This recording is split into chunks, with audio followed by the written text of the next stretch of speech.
নমস্কার, বাংলার মুখ চ্যানেলে আপনাকে স্বাগত জানাই। ক্যালেন্ডারে পাতায় আরও একটা 24শে জুলাই। 1980 সালের এই দিনটায় বাঙালি চোখে জল ফেলেছিল। না নিজের কোনো আত্মীয় বা পরমাত্মীয় বা পরিবারের কোনো সদস্যর জন্য নয়, তারা কেঁদেছিল তাদের মনের রাজা মহানায়ক উত্তম কুমারের জন্য। তিনি যেমন আম বাঙালির কাছে মহানায়ক উত্তম কুমার, তেমনি পরিবারের কারো কাছে তিনি জ্যাজান, কারো কাছে দাদু, আবার কারো কাছে বাবি। আজও তার নাম উচ্চারণ করে কথা বলেন না। তারা হলেন উত্তম কুমারের পুত্র গৌতম চট্টোপাধ্যায়ের দুই স্ত্রী সুমনা চট্টোপাধ্যায় এবং মহুয়া চট্টোপাধ্যায়। মহানায়ক শুধুই তাদের কাছে বাবি। শ্বশুরমশাইয়ের নাম ঐতিহ্য ধরে রাখতে তাঁদের অবদানও কম নয়। একই স্বামী দুই স্ত্রী হয়েও একে অপরের পরম বন্ধু। মহানায়কের কথা ভেবে কখনো একে অপরের সঙ্গে লড়াইয়ে সামিল হননি, প্রয়োজনও পড়েনি অবশ্য। সাক্ষাৎকারে দুজনেই বলছিলেন, আমরা যদি একে অপরের সঙ্গে মারামারি চুলোচুলি করি সেই কালি ছিটবে বাবির গায়ে। সবাই মহানায়কের বাড়ির অন্দর নিয়ে চর্চা করবে, কি হবে তখন আমাদের 3 ছেলে মেয়ে নবনীতা, গৌরব এবং মৌমিতার। আমাদের স্বামীও মৃত্যুকালে বলে গিয়েছিলেন তার 3 ছেলে মেয়ের যেন কোনো অবহেলা না হয়, তারা যেন ভালো থাকে। 3 ভাই বোনের মিল দেখলে সবাই অবাক হবেন, যেমন ঝগড়া তেমন ভাব। মহানায়কের স্মৃতিচারণা করতে গিয়ে মহুয়া চট্টোপাধ্যায় বলেন, বাবি আমার বাবার ছেলেবেলার বন্ধু ছিলেন।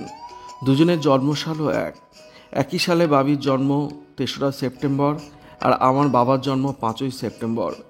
দুজনের পৈতেও হয়েছিল একই দিনে। বাবার বন্ধু ছিলেন, ফলে আমি ওনাকে খুব কাছ থেকে দেখেছি।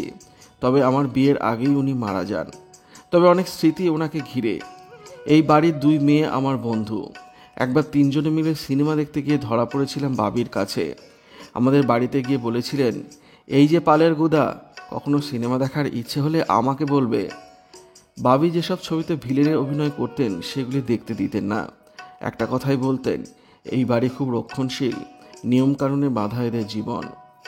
তিনি আরও বলেন, স্কুলে যখন লোকাল গার্জিয়ানের নাম লেখার কথা হয়েছিল, মনে আছে বাবি আমার বাবাকে বলেছিলেন তার নাম লিখতে। মহানায়কের জন্মদিনের থেকেও মৃত্যুদিন বেশি পালন করে বাঙালি। এই প্রসঙ্গে মহুয়া চট্টোপাধ্যায় বলেন, সবথেকে বড় কথা, কজন লেজেন্ডের জন্ম মৃত্যুদিন এইভাবে মানুষ মনে রাখে। মুম্বাই ফিল্ম ইন্ডাস্ট্রিতে রাজ কাপুরের অবদান কম নয়। ওখানে জনে জনে জিজ্ঞেস করুন তো, রাজ কাপুরের জন্ম ও মৃত্যুদিন কেউ বলতে পারবে না। কিন্তু আমাদের বাবিরটা সবাই জানে, মনে রাখে। বাবি কাজ করতে করতে চলে গিয়েছিলেন, মানে রাজা রাজ্য শাসন করতে করতে চলে গিয়েছেন, যাকে বলে কিং এক্সিট। এভাবে যে রাজা চলে যায় তাকে সবাই মনে রাখে, আর সে যদি দয়ালু রাজা হয়, আমাদের বাবির তেমনই একজন। তিনি আরও বলেন, আমাদের বাড়ির সবার কুষ্টি বিচার করেন এমন একজন জ্যোতিষী একবার আমার কাছে বাবির জন্মছক চেয়েছিলেন। আমি দেওয়ার পর উনি দেখে বলেন, বাবির জন্মছকের সঙ্গে ভগবান শ্রীকৃষ্ণের জন্মছকের হুবহু মিল আছে। ভগবান শ্রীকৃষ্ণের মৃত্যুর পর যেমন তার খ্যাতি আরও বেড়েছিল, বাবিরও তাই। যত দিন যাচ্ছে তত মানুষ বেশি করে ওনাকে স্মরণ করছে। দিকে দিকে অনুষ্ঠান হচ্ছে, বাংলার বাইরেও বাবিকে স্মরণ করা হচ্ছে। সুমনা চট্টোপাধ্যায় বলেন, বাবি আমাদের কাছে মহানায়ক, আর তিনি সেইভাবেই আমাদের সামনে এসে দাঁড়াবেন এটাই বিশ্বাস ছিল। উনি আমাদের স্নেহ করতেন, খুব বেশি কথা আমার সঙ্গে হতো না, তবে দেখলেই কথা বলতেন। বাবির জন্মদিনে মামি অর্থাৎ উত্তম কুমারের স্ত্রী গৌরী দেবী ওনাকে নিজের হাতে রান্না করে খাওয়াতেন, পোলাও, মাছ, চিকেন, পায়েস। উনি ভালোবাসতেন কলাইয়ের ডাল, আলু পোস্ত, ফিশ ফ্রাই, কাঁটার ঝাল, তবে নিরামিষও বেশ ভালো খেতেন। মহুয়া চট্টোপাধ্যায় বলেন, এইবারে আরও 2 ছেলে তরুণ কুমার এবং বরুণ কুমারও নিরামিষ খেতে ভালোবাসতেন। শুক্তো, বড়ি দিয়ে শাক ভাজা, ডুমুরের ডালনা, ধোকার ডালনা, পাঁপড়ের ডালনা, এঁচড়ের কোপ্তা, কত কিনা রান্না হতো। বিয়ে হয়ে আসার পরে আমাকেও একটা অন্তত পদ রান্না করতে হতো। এটা আমার স্বামীর নির্দেশ ছিল। রান্নার ঠাকুর ছিলেন, তাও রাঁধতে হতো। বাবি আমার বিয়ের আগে আমার হাতে রান্না আমার বাপের বাড়িতে খেয়েছেন।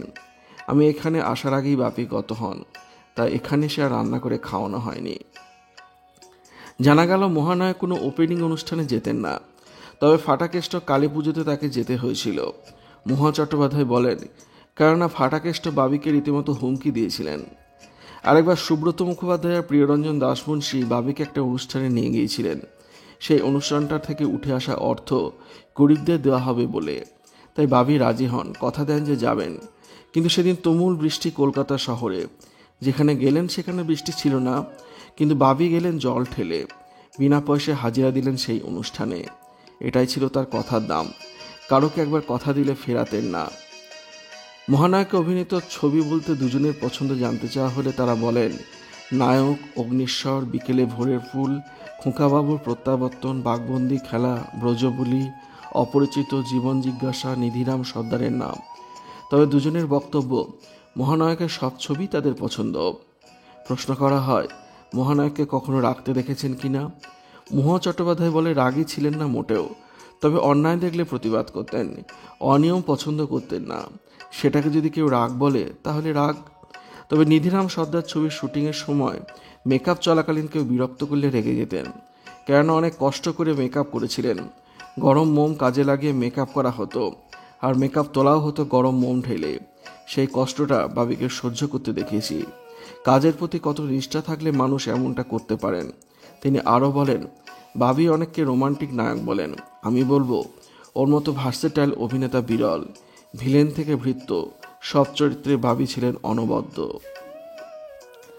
ভিডিওটি আপনার কেমন লাগলো কমেন্টের মাধ্যমে লিখে জানাবেন, আর অবশ্যই চ্যানেলটি সাবস্ক্রাইব করবেন। ধন্যবাদ।